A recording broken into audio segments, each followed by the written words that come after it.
अस्सलाम वालेकुम एवरीवन। उम्मीद करती हूँ अल्लाह पाक के फजलो करम से you all are safe and sound. Welcome back to behind the blur.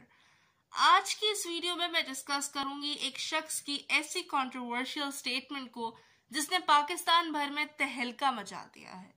जी हाँ, मैं बात कर रही हूँ परवेज हूद साहब की, जो अमेरिका से एजुकेशन लेकर आए हैं और यहाँ पाकिस्तान में एक यूनिवर्सिटी के प्रोफेसर हैं, वहां पढ़ाते हैं। और जो स्टेटमेंट उन्होंने दी है वो है हिजाब से रिलेटेड। वो लड़कियां या वो खवातीन जो हिजाब लेती हैं उनसे रिलेटेड की है उन्होंने बात। अब उन्होंने क्या बात की है, उनकी स्टेटमेंट क्या है, सबसे पहले इस वीडियो में मैं आपको ये बताऊंगी। सेकेंडली, हम उनकी इस स्टेटमेंट का उनको जवाब देंगे।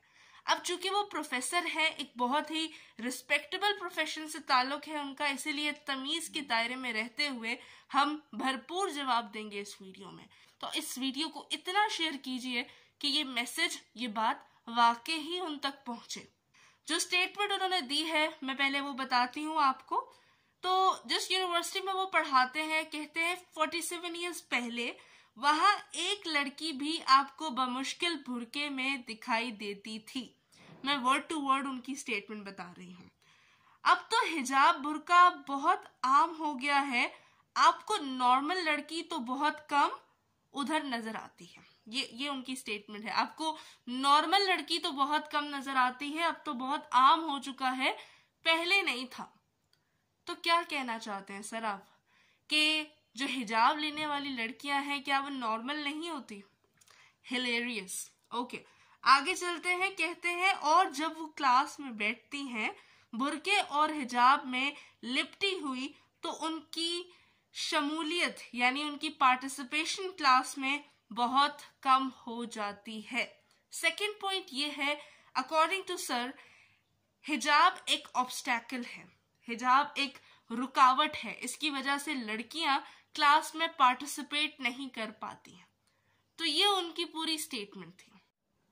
अब मैं मुखातिब हूं तमाम तर मुसलमानों से, एंड स्पेशली सबसे पहले कुछ मोटिवेशनल सेंटेंसेस उन खवातीन के लिए, उन लड़कियों के लिए जो हिजाब कैरी करती हैं। तो एक सवाल है मेरा आप सबसे, तमाम देखने वालों से, क्या आपने कभी कोहिनूर जैसी कीमती चीज को रास्ते में पड़ा देखा है? खुला, एक्सपोज्ड, नेकेड? नहीं देखा। क्यों नहीं देखा? द पॉइंट इज कि वो कीमती है। कोई भी अपनी कीमती चीज को इस तरह एक्सपोज करके नहीं रखता, उसको ढांप के रखा जाता है, उसको कवर करके रखा जाता है। So here comes the message for every Muslim. हम लड़कियां बहुत प्रेशियस हैं।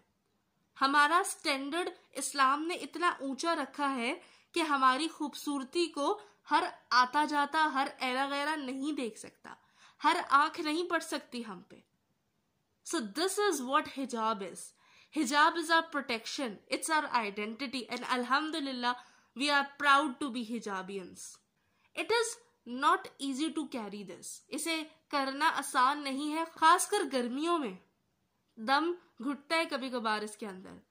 लेकिन जब ऐसा सोचा जाता है ना कि अगर हम कवर्ड हैं, अगर हमारे बाल कवर्ड हैं, अगर हमारा फेस कवर्ड है, तो हम अल्लाह ताला की रजा के लिए ये कर रहे हैं, दिल को बहुत तसल्ली मिलती है और बहुत मोटिवेशन मिलती है कि अल्हम्दुलिल्लाह we are on the right path, हम सीधे रास्ते पे हैं, हम अल्लाह ताला के हुक्म को फॉलो कर रहे हैं। और फिर ये कहना कि हिजाब इज एन ऑब्स्टैकल, इसकी वजह से लड़की पूछ नहीं सकती, लड़की आगे नहीं बढ़ सकती, लड़की जो है वो पार्टिसिपेट नहीं कर रही क्लास में।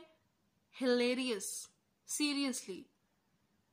ये हिजाब ना, ये ऑब्स्टैकल नहीं है।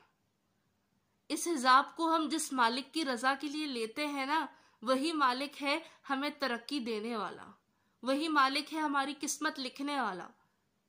और जब हम उसकी रजा के लिए ये ले रहे हैं तो फिर how can you think, how can you even imagine कि हमारा रास्ता रोकेगा ये हिजाब, या हमारे लिए ये ऑब्स्टैकल है हमारा हिजाब। तो जो लोग हिजाब को सपोर्ट नहीं करते, स्पेसिफिकली जो लड़कियां, जो खवातीन हिजाब के अगेंस्ट है और इनकी स्टेटमेंट को फॉलो करती हैं, इनकी स्टेटमेंट को समझती हैं कि इन्होंने ठीक कहा है, उनसे मेरा सिर्फ एक ही सवाल है, जब आप कब्र के अंधेरे में उतरेंगी तो तब क्या आपकी हेयर डाई, आपके ब्रांडेड सूट, आपके ब्रांडेड परफ्यूम्स, क्या ये किसी काम के होंगे? उस अंधेरी कब्र में आपको कुछ नहीं दिखेगा सिवाय आपके अपने अमाल के। तो अगर आप हिजाब ले नहीं सकती हैं तो फॉर गॉड सेक उसके अगेंस्ट बोलिए भी मत। आपको ये नहीं कहा जा रहा, आपको फोर्स नहीं किया जा रहा कि आप हिजाब लें, लेकिन जो लेते हैं उनके अगेंस्ट इस तरह की स्टेटमेंट्स देना, it's even unfair. You are not suppose to, you are not allowed to. And मुझे समझ नहीं आता कि अक्सर हम ऐसा सुनते हैं कि फला कंट्री से फला बंदा डिपोर्ट हो गया, फला कंट्री से फला बंदा डिपोर्ट हो गया। क्या पाकिस्तान से कभी कोई डिपोर्ट नहीं हुआ?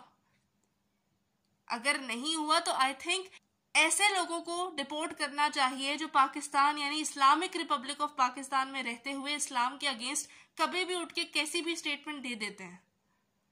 सोशल मीडिया पे हम थोड़ा सा हल्ला गुल्ला करते हैं, थोड़ा शोर शराबा करते हैं, अपने गुस्से का इजहार करते हैं और कुछ दिनों बाद बात खत्म, finish. How can anyone dare to say anything about our Islam? So I am just concluding this video. हिजाब अल्हम्दुलिल्लाह ये हर हिजाबी का फख्र है। हम अपनी ब्यूटी को छुपाकर अपने आप को मजीद ब्यूटिफाई करते हैं, मजीद खूबसूरत बनाते हैं। हमारी पर्सनालिटी इस हिजाब से मजीद इनहेंस होती है, किसी की पर्सनालिटी डिस्ट्रॉय नहीं होती है। इट्स नॉट ऑब्स्टैकल, ये कोई रुकावट नहीं है। अल्लाह की रजा को सामने रखते हुए अगर कोई काम करेंगे आप तो अल्लाह ताला आपको मजीद तरक्की देंगे, मजीद सक्सेस देंगे आपकी लाइफ। ऐसे नहीं तो तैसे कभी ना कभी you will be a successful person only if you are considering Allah's commands. Getting my point? तो जो हिजाब लेते हैं आपको सलाम है, इसी तरह लेते रहिए, और जो हिजाब नहीं लेते हैं उनसे यही रिक्वेस्ट है, हिजाब लीजिए, अपने आप को कवर कीजिए, क्योंकि आप बहुत प्रेशियस हो। अपने स्टैंडर्ड को मत गिराइए। हर आंख ना देख पाए आपको, आप इतने प्रेशियस हो। अपने आप को कवर करके रखें। इंशाल्लाह हिजाब पे मजीद वीडियोस बनाऊंगी, अपने देखने वालों तक ये मैसेज पहुंचाऊंगी और कोशिश करूंगी कि मेरे अल्फाज में इतना असर हो कि आप लोग जो नहीं लेते हिजाब वो लेने लग जाए। तो अगर आपको ये वीडियो पसंद आई है, इसे मैक्सिमम लोगों तक पहुंचाइए, शेयर कीजिए। मुझे दीजिए इजाजत। अल्लाह हाफिज।